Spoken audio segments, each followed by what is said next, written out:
Muy buenas tardes, apreciado público y respetado jurado. El proyecto que a continuación vamos a tratar lleva por tema efectividad de los potenciales evocados auditivos del tronco encefálico automatizados en comparación con las autoemisiones acústicas evocadas transitorias para la detección de problemas auditivos en neonatos. Esta investigación está a cargo de las estudiantes Daisy Fernanda Valencia Muñoz y quien les habla Angelicet Vila Gómez. Somos estudiantes del programa de fonoaudiología de Campos de Acción Profesional.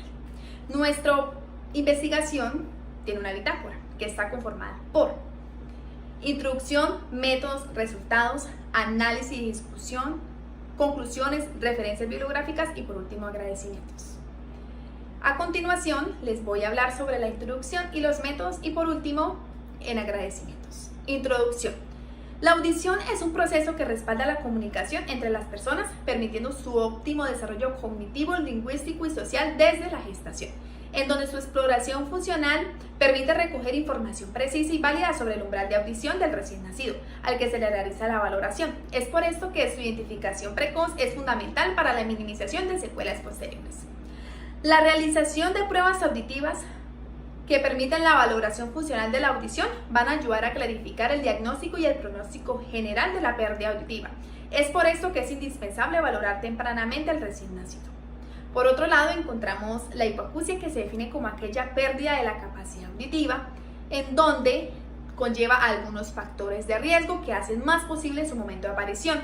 Entre ellos encontramos el bajo peso al nacer, antecedentes familiares de pérdida auditiva, malformaciones congénitas, complicaciones después del parto y prematuridad, y entre muchas otras más.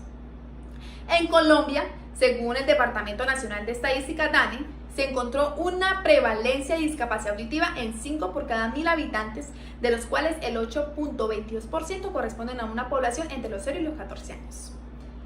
De igual forma, encontramos la definición del tamizaje auditivo neonatal, que va a consistir en evaluar tempranamente la capacidad auditiva de los niños recién nacidos para una detección precoz de la hipoacusia.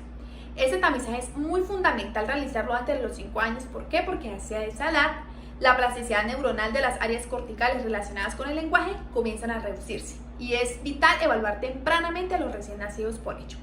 Las técnicas de cribado auditivo más utilizadas son las autoemisiones acústicas transitorias y los potenciales evocados auditivos de tronco encefálico automatizado, en donde las autoemisiones tienen como objetivo evaluar la vía auditiva hasta la cóclea, mientras que los potenciales evalúan todas las estaciones de la vía auditiva hasta el tallo cerebral, permitiendo identificar deficiencias auditivas retrococleares. Según la Ley 376, donde se reglamenta la profesión de fonoaudiología para su ejercicio en Colombia, expone que los profesionales encargados de realizar la valoración son los fonoaudiólogos, que son los encargados de hacer este tipo de valoraciones en los neonatos, determinando si existe o no alguna alteración en el sistema auditivo. Es por ello que el objetivo de esta investigación es determinar la efectividad de los potenciales evocados auditivos automatizados y las autoemisiones acústicas como pruebas de tamizaje auditivo neonatal para la detección precoz de problemas auditivos en esta población. Y es por ello que surge el siguiente interrogante: ¿cuál es la precisión diagnóstica de los potenciales evocados auditivos del tronco encefálico automatizado en comparación con las autoemisiones acústicas evocadas transitorias para detección de problemas auditivos en neonatos? Métodos. Esta investigación se implementó por medio de un enfoque cuantitativo de línea descriptiva a través de la revisión sistemática con metaanálisis. Para esto se formuló la pregunta de investigación utilizando la estrategia PICO, en donde tenía algunos descriptores de los componentes para hallar la pregunta de investigación, que está conformada por paciente, intervención, comparación y resultado. Inicialmente se realizó la búsqueda de los descriptores dentro de los DESH y MESH con el fin de establecer los términos necesarios para una posterior búsqueda de información en las bases de datos utilizadas. Las palabras claves que se utilizaron fueron audición, recién nacidos, tamizaje neonatal, potenciales evocados auditivos y estimulación acústica. Seguidamente se realizó una búsqueda exhaustiva en la base de datos PubMed con el fin de determinar si la información allí registrada era relevante para la pregunta de investigación planteada, en donde posteriormente para la organización y selección de artículos se aplicaron los criterios de elección propuestos en la metodología Prisma, siendo esta diseñada para mejorar la integridad del informe de revisiones sistemáticas y metaanálisis que se lleva a cabo por medio de 4 fases a conocer. La primera de ellas es la fase de identificación. Allí se hicieron búsquedas primarias, en la base de datos Speakerlink, ScienceDirect, Elsevier, Redalet y Cielo, y en la base secundaria que es Google Escolar. Allí también se realizaron cruces de variables para la búsqueda en la base de datos. En la segunda fase, que es la de screen, en esta fase se removieron los artículos duplicados y se aplicaron los criterios de inclusión propuestos anteriormente. Y en la fase de elegibilidad, se hizo después de posterior a la lectura del título y el resumen de los artículos, se procedió con la selección aplicando los lineamientos de exclusión propuestos. Entonces los criterios de inclusión fueron ventanas de tiempo de 15 años, neonatos, que la comparación se hiciera entre los dos exámenes del objetivo de la investigación, neonatos sin alteraciones y artículos en los idiomas de inglés, portugués y español. Seguidamente se hizo la fase de inclusión, en donde se terminaron los artículos para la investigación y se procedió con la lectura de textos completos, en donde se realizó una búsqueda en la base de datos de, como decía anteriormente, de PubMed, CCTIR, Elsevier, Cielo y Google Académico. Para el proceso de registro de datos de artículos encontrados, se realizó una base de datos en el software Excel, tomando como referencia las siguientes variables: nombre de la revista, título del artículo, indexación, año de publicación, tipo de estudio, entre más. Con el fin de realizar la evaluación de la calidad metodológica, se hizo uso del software Quadas 2, siendo esta una herramienta utilizada para la valoración de la calidad de las pruebas diagnósticas, incluida dentro de una revisión sistemática. Para la evaluación de la calidad de la evidencia, se hizo uso de la metodología Gray Pro, que permite evaluar la calidad de la evidencia.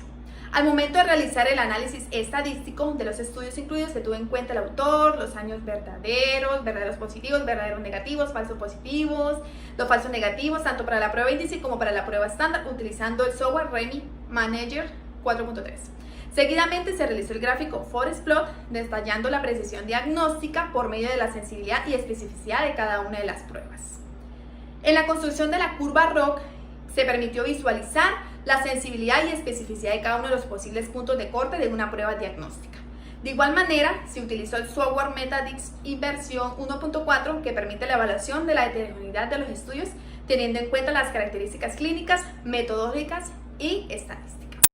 Buenas tardes para todos. Mi nombre es Daisy Fernanda Valencia Muñoz, estudiante de Campos de Acción Profesional del programa de Fonoaudiología. Continuando con la línea de investigación, yo les voy a dar a conocer los resultados, análisis y discusión, conclusiones y referencias bibliográficas. Con respecto a los resultados de la revisión sistemática con metaanálisis, se documentaron atendiendo al diagrama de flujo Prisma. En la fase de identificación tenemos los registros en la búsqueda de las bases de datos, donde arrojó 44.082 estudios sin aplicar ningún filtro. Después también se hicieron búsquedas en bases de datos secundarias, como es Google Escolar, con 5 estudios. A partir de esto se hace la eliminación de los artículos duplicados y se aplican demás filtros para un total de 18.650 artículos. Ya en la fase de screening se excluyen los artículos que no cumplían con la ventana de tiempo y no contenían las palabras claves. En total quedaron 3.096 artículos. En la fase de elegibilidad se excluyeron también los artículos de texto completo que no contenían las pruebas que estábamos analizando y que pertenecían a otra población distinta a la de recién nacidos. En total quedaron 60 artículos. De estos 60, los estudios incluidos para la síntesis cualitativa fueron 6. Y de estos 6, en la fase de inclusión solo se agregaron 2 para esa síntesis cuantitativa para el metaanálisis. Con respecto a los resultados del software Quadas, inicialmente tenemos que se debe hacer una adaptación de la herramienta con respecto al objeto de estudio de la investigación, y en segunda instancia se agregan los artículos al software Reumann 5.3 para valorar ese riesgo de sesgo. Entonces tenemos en la figura 3 el riesgo de sesgo presentado en porcentajes en todos los estudios incluidos, donde en el ítem de selección de los pacientes el 100% de los estudios incluía pacientes elegidos aleatoriamente, y cuando se excluían se daban las razones del por qué. Se evitaron también estudios de casos y controles. Con respecto a la prueba índice y a la prueba estándar, ambas tienen una comparación directa entre ellas, y con respecto al ítem del flujo y tiempo, el 100% de los artículos incluidos tienen una calificación de riesgo de sesgo bajo. Después, con respecto a la figura 4, que nos da el resumen del riesgo de sesgo, podemos evidenciar que ese riesgo es bajo y la aplicabilidad es buena. En la tabla 5, entonces, se hace el resumen de las características descriptivas y resultados de interés de los estudios incluidos de la prueba potencial evocado auditivo del tronco encefálico automatizado. Aquí se hace una descripción de ambos estudios, también se tiene en cuenta los participantes, cómo se hace la evaluación complementaria y el procedimiento que se utiliza al aplicar la prueba.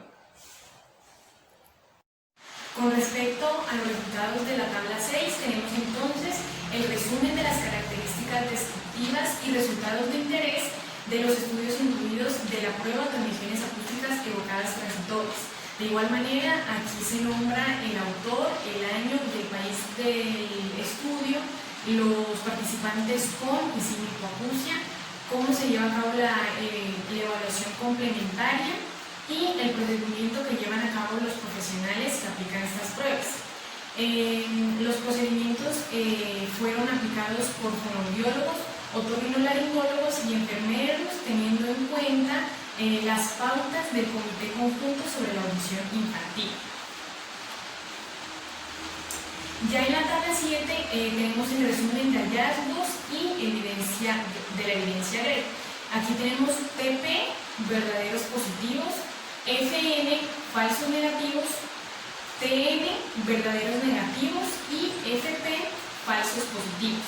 Con respecto a las autoemisiones acústicas evocadas transitorias, estas muestran una sensibilidad de 0.89 y una especificidad de 0.83. Y en el potencial auditivo del tronco encefálico automatizado, la sensibilidad fue de 0.90 y una especificidad de 0.81. Con respecto a la prevalencia de hipoacusia de los participantes fue de 7.4. Entonces, tenemos que el GRED Pro evaluó un efecto por 1000 pacientes evaluados. Entonces, aquí tenemos los números de estudio fueron 2, los pacientes 446, el diseño del estudio fue de tipo cohorte, el riesgo de sesgo, la evidencia indirecta, la inconsistencia y la imprecisión no fueron serias y no hubo ningún sesgo de publicación. Aquí entonces tenemos los pacientes con hipoacusia en las autoemisiones acústicas fueron 66 y en los potenciales evocados fueron 67, es decir, un verdadero positivo menos que en las autoemisiones. Ya en la clasificación incorrecta de los pacientes de no tener hipoacusia tenemos 8 para las autoemisiones acústicas y 7 para los potenciales evocados, es decir, un falso negativo más que en las autoemisiones acústicas. Después tenemos los pacientes sin hipoacusia. Aquí hay 769 en las autoemisiones acústicas y 750 en los potenciales auditivos, es decir, 19 verdaderos negativos más en las autoemisiones acústicas. Ya en la clasificación incorrecta de pacientes con hipoacusia tenemos 157 en las autoemisiones acústicas y 87 en los potenciales auditivos. Eso quiere decir que hay 19 falsos positivos menos que en las autoemisiones acústicas. En la figura 5 se da la representación a través del forest plot de los valores del metaanálisis para sensibilidad y especificidad de la prueba índice comparado con la prueba estándar. La prueba estándar, que son los potenciales evocados, a nivel general su heterogeneidad fue baja o casi nula, con un Cochrane Q de 1,96 y un índice de inconsistencia de 49.5. Con respecto al odds ratio diagnóstico tenemos un valor de 54,36, es decir, que esta prueba tiene mayor precisión diagnóstica. Con respecto a la prueba índice, las autoemisiones acústicas, a nivel general hubo una heterogeneidad nula con un Cochrane Q de 0,38 y un índice de consistencia de 0,0. Con respecto al odds ratio diagnóstico, se obtuvo un 30,06, esto quiere decir que tiene menor precisión diagnóstica. En la figura 6 hacemos el análisis de la curva ROC de sensibilidad y especificidad de la prueba índice y de la prueba estándar. Aquí obtenemos un valor del área debajo de la curva de 0,5 para ambas pruebas. Esto nos quiere decir que tanto los potenciales como las autoemisiones son precisas para diagnosticar a un paciente con y sin hipoacusia. Sin embargo, al visualizar la gráfica, los potenciales tienden a ser más específicos y sensibles que las autoemisiones. Análisis y discusión. Tenemos entonces que la importancia de la detección precoz de la hipoacusia ha sido relevante desde hace mucho tiempo atrás. Esto se debe a que es una alteración sensorial muy frecuente en el ser humano y es de especial atención tanto para el equipo de profesionales que lo atienden como para su familia. Tenemos que el tamizaje auditivo neonatal consiste en la detección temprana de hipoacusia en niños recién nacidos, con y sin riesgo. En algunas ocasiones vemos que no se incluye a toda la población, sino solo a los que tienen un índice de riesgo, y esa es una desventaja con respecto a este tamizaje. Con relación a los estudios de la prueba estándar, estos demuestran ser más heterogéneos en comparación a la prueba índice. Esto puede deberse a que los procedimientos y los instrumentos utilizados para la valoración de los neonatos en ambos estudios fueron distintos. Sin embargo, esa heterogeneidad fue mínima. Con respecto al análisis de la curva ROC para ambas pruebas, pues tenemos que esa área debajo de la curva fue de 0,5. Esto puede deberse a que el número de estudios incluidos fue escaso y entonces no permite evidenciar una diferencia significativa entre ambas pruebas. Sin embargo, al visualizar la gráfica de la curva ROC, tenemos que los potenciales evocados auditivos del tronco encefálico es la prueba con mayor precisión diagnóstica en comparación con las autoemisiones acústicas evocadas transitorias. Es importante mencionar las limitaciones encontradas en el desarrollo de esta investigación, entre las cuales podemos mencionar la escasa información sobre el objeto de estudio de la investigación. Los tipos de estudio de los artículos incluidos no permitían realizar una valoración para un estudio de revisión metaanalítica.